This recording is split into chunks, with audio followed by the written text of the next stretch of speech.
Hello class, how are you all. Welcome to the product science classes. आप सभी अच्छे होंगे और स्कूल्स ओपन हो गए होंगे, आप लोगों के न्यू सेशन स्टार्ट हो गए होंगे आई ऑल्सो, है ना। तो हम हाइड्रोजन के टॉपिक पे चल रहे थे, उसके पहले हम अपनी इंस्पिरेशन वाली एक बात कर लेते हैं। जैसे what that people are quick to take credit, people are quick to take credit. People क्या करते हैं, जो लोग होते हैं वो क्रेडिट बहुत जल्दी लेने आ जाते हैं, काम कुछ नहीं करेंगे, क्रेडिट लेने पहले आ जाएंगे कि नहीं नहीं मैंने किया है, मैंने ये किया है, मैंने वो किया है ना। तो people are quick to take credit and slow to take responsibility. लेकिन रिस्पॉन्सिबिलिटी लेने कोई नहीं आता है, रिस्पॉन्सिबिलिटी लेने कोई नहीं आता है, क्योंकि रिस्पॉन्सिबिलिटी लेना बहुत बड़ी बात होती है। जिम्मेदारी अपने आप में एक बहुत बड़ी बात होती है। एक माँ है, ठीक है, माँ जिम्मेदार कब होती है? माँ जब वो माँ बन जाती है, पहली बात तो जब उसकी शादी होती है वो तभी से जिम्मेदारी उठाने लगती है, लेकिन जब वो माँ बन जाती है तो उसके ऊपर जिम्मेदारियाँ और हो जाती हैं, है ना। तो वो क्या करती है, अपने जिम्मेदारियों को पूरा करने के लिए जल्दी उठना, जल्दी सोना, जल्दी क्या सोना, सब काम निपटा के सोना, फिर अपने पति अपने बच्चे की सारी ख्वाहिशों को पूरा करना जितना है, ठीक है। तो उसी तरह people are quick to take credit. लोग क्या करते हैं, लोग बहुत जल्दी क्रेडिट लेने तो आ जाते हैं, लेकिन रिस्पॉन्सिबिलिटी लेने कोई नहीं आता है, क्योंकि रिस्पॉन्सिबिलिटी का नाम ही बहुत बड़ा होता है, ओहदा ही रिस्पॉन्सिबिलिटी का बहुत बड़ा होता है। जिम्मेदारी सबके बस की बात नहीं होती है ना, जिम्मेदारी सब कोई ले सकता है, ठीक है। चलिए हम बात करते हैं आज के टॉपिक की, preparation of hydrogen bye industrial method in Bosch process. हमने उस दिन जो बात की थी वो हमने बात की थी आपकी लैबोरेटरी प्रोसेस की। तो लैबोरेटरी प्रोसेस में हमने आपको क्या बताया था, जिंक के साथ HCl में जब रिएक्शन करता है तो जिंक क्लोराइड बना लेता है और हाइड्रोजन निकल जाता है बबल्स बन के। अब हम बात करते हैं हाइड्रोजन में, preparation of hydrogen bye industrial method. Industrial method से कैसे हमारा हाइड्रोजन बनता है इन बॉश प्रोसेस। कौन सी प्रोसेस से? Bosch process. तो इसमें कोक लेते हैं विद वाटर, स्टीम लेते हैं इन 1000 डिग्री सेंटीग्रेड पे। 1000 डिग्री सेंटीग्रेड लेने पे ये क्या बनाता है, CO carbon monoxide plus hydrogen, that's called the water gas. ये क्या कहलाती है? वाटर गैस कहलाती है। दोनों का कंबाइंड फॉर्मेशन क्या कहलाता है हमारा? ये कहलाता है वाटर गैस। और जब ये माइनस हीट निकल रही है तो ये कौन सी रिएक्शन हो गई हमारी? ये हो गई हमारी, बताइए, एंडो हुई एक्सो हुई? इसमें क्या होती है, आती है, तो ये हमारी हो गई एंडोथर्मिक, ठीक है। जब माइनस हीट होती है तो मतलब क्या होता है, एनर्जी हमारी अंदर आ रही है, एब्जॉर्ब हो रही है। माइनस का मतलब ये नहीं ये निकलना है तो निकल ही जाएगी, एंडो मतलब होता है अंदर आना। आपको मैंने इसकी शॉर्ट भी बताई है, इन मतलब होता है अंदर, तो मतलब एब्जॉर्ब हो रही है। एक्स मतलब क्या होता है, बाहर, एग्जिट मतलब आपकी हीट क्या हो रही है, बाहर निकल रही है। Reduction of steam to hydrogen by carbon monoxide. क्या होता है यहाँ पे कि जो स्टीम है वो रिडक्ट हो रही है टू हाइड्रोजन, किसके थ्रू, मोनोऑक्साइड के थ्रू, कार्बन मोनोऑक्साइड के थ्रू ये रिडक्ट हो रही है, जिससे ये आगे बन रही है, ठीक है। ये क्या होता है, इसमें वाइट हॉट कोक ले लेते हैं, ये वाइट हॉट कोक ले लेते हैं, इसमें स्टीम और लगभग 1000 डिग्री सेंटीग्रेड इसमें पास आउट कराते हैं। तो जब 1000 डिग्री पास आउट करा रहे हैं तो उसमें क्या होता है, जो पैसेज है स्टीम का वो वाइट हॉट कोक से निकलता है, और निकलने के बाद वो क्या देता है हमें, हाइड्रोजन दे देता है, ठीक है। एक कन्वर्टर लगा होता है जिसमें ये हाइड्रोजन हमें दे देता है। इसके बाद ये मिलने के बाद क्या होता है, जो रिडक्शन है, अब स्टीम की जो रिडक्शन है वो क्या है, कार्बन मोनोऑक्साइड और हाइड्रोजन, ये इन्होंने ले लिया वाटर गैस पूरा, ठीक है। ये हो गया वाटर गैस। वाटर गैस के साथ जब वाटर की रिएक्शन कराई 450 डिग्री सेंटीग्रेड में Fe2O3 आयरन ऑक्साइड के साथ, ठीक है। ये क्या है, एज ए कैटलिस्ट ये यूज हुआ है। जब भी एरो के नीचे कोई भी अगर आपका कंपाउंड या एलिमेंट लिखा होता है तो वो ज्यादातर हमारा किसकी तरह काम करता है, कैटलिस्ट की तरह काम करता है। किसकी तरह करता है, कैटलिस्ट की तरह काम करता है। और ये क्या बना देगा, कार्बन डाइऑक्साइड एंड हाइड्रोजन, और यहाँ पे क्या हो रही है, यहाँ पे आपकी एक्स हो रही है, मतलब यहाँ पे आपकी एनर्जी रिलीज हो रही है, एक्सोथर्मिक रिएक्शन होगी यहाँ पे, ठीक है। तो वाटर गैस प्लस वाटर ये जब आपस में रिएक्शन करेंगे तो हाइड्रोजन निकलेगी और कार्बन डाइऑक्साइड निकलेगी, ठीक है। तो यहाँ से हमको काफ़ी क्वांटिटी में हाइड्रोजन मिल जाता है, इसीलिए ये प्रोसेस इंडस्ट्रियल प्रोसेस कहलाती है। सेपरेशन ऑफ कार्बन मोनोऑक्साइड, इससे कार्बन डाइऑक्साइड और अनरिएक्टेड जो हमारा ये कार्बन मोनोऑक्साइड बचा है हम कैसे निकालते हैं, रिमूवल है इसका। कार्बन डाइऑक्साइड को जब हम मिक्सचर में ये जो डिजोल्व है तो वाटर को एक प्रेशर देते हैं, एटमॉस्फेरिक प्रेशर कितना दिया इन्होंने, 30 एटमॉस्फेरिक प्रेशर दिया। जब दिया या फिर कास्टिक सोडा सॉल्यूशन इसमें डाला तो KOH कास्टिक सोडा, ये हमारा कास्टिक पोटाश है। कास्टिक पोटाश के साथ जब इन्होंने कार्बन डाइऑक्साइड ने रिएक्शन किया तो इसने क्या बना लिया, पोटेशियम कार्बोनेट और वाटर रिलीज कर दिया।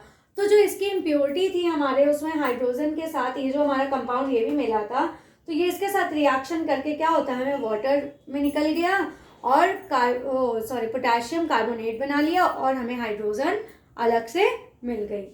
इसी तरह जो इसमें ये CO की होती है जो अनरिएक्टेड हमारा कार्बन मोनोऑक्साइड है, इसकी जो रिएक्शन है वो कैसे होती है, इसमें क्या होता है कि ये हमारी जब डिजोल्व होती है मिक्सचर में अमोनिकल क्यूप्रस क्लोराइड हम डालते हैं इसमें, ठीक है। जो मिक्सचर हमें मिला है उसमें क्या डालते हैं हम डालते हैं ammoniacal cuprous chloride.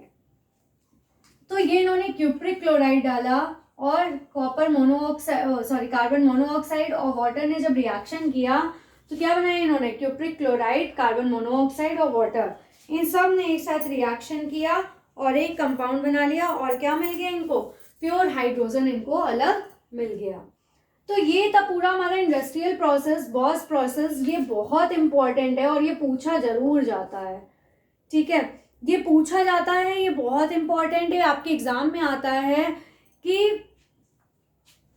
Explain the preparation of hydrogen bye boss process in industrial method, ठीक है। तो ये बताइए हमारे इंडस्ट्रियल मैथड में एक और प्रोसेस है हमारी by electrolysis of water. Water को जब इलेक्ट्रोलाइज करते हैं तो इसमें कैथोड एनोड लगाया जाता है।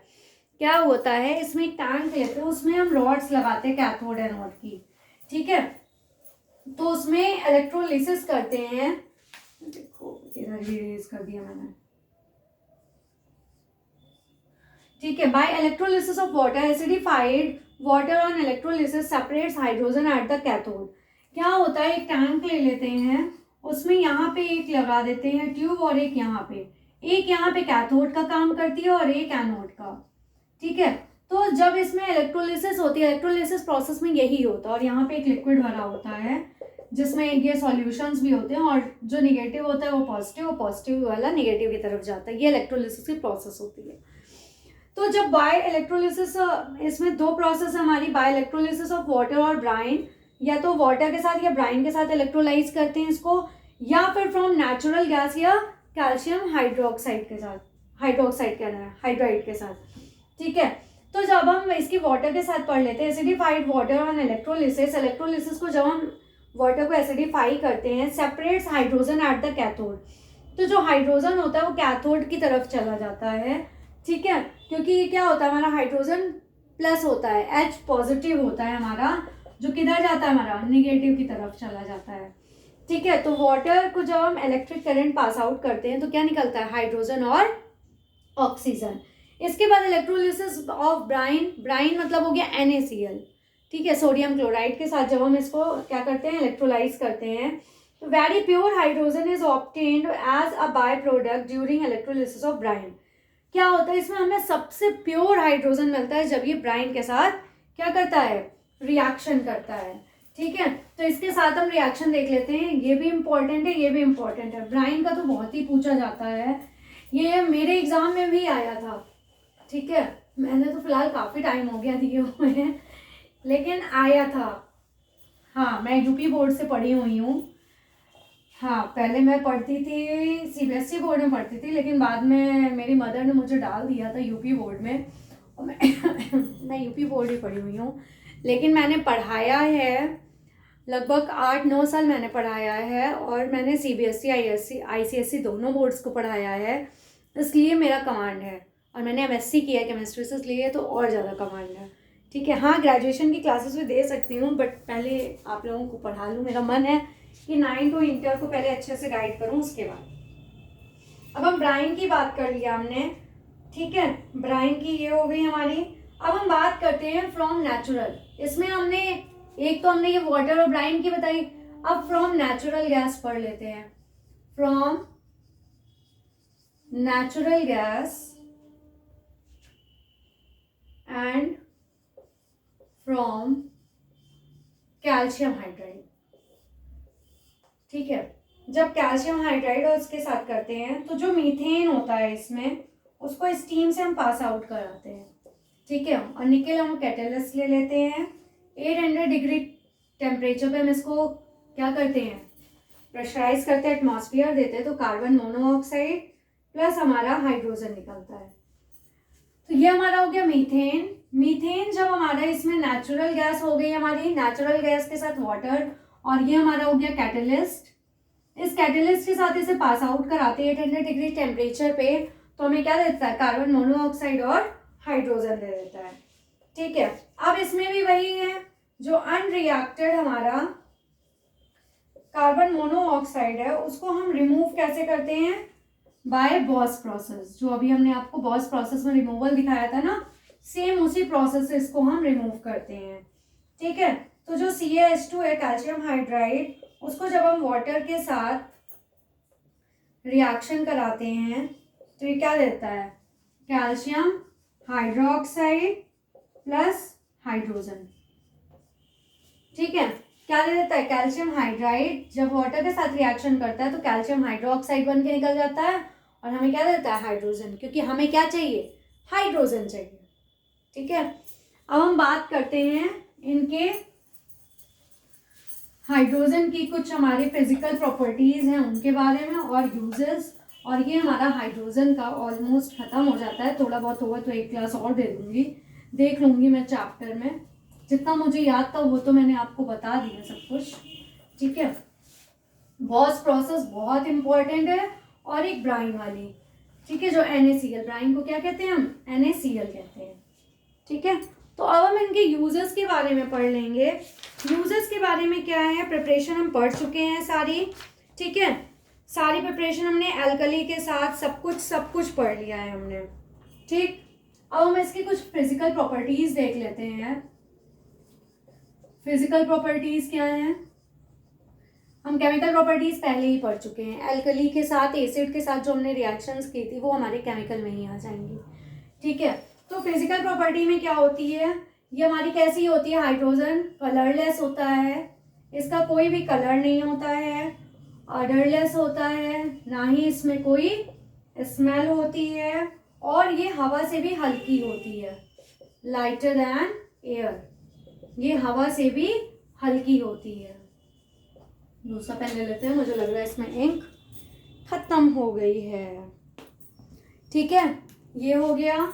इसके बाद जो प्योर हाइड्रोजन होता है, प्योर हाइड्रोजन कंबस्टिबिलिटी जो होती है,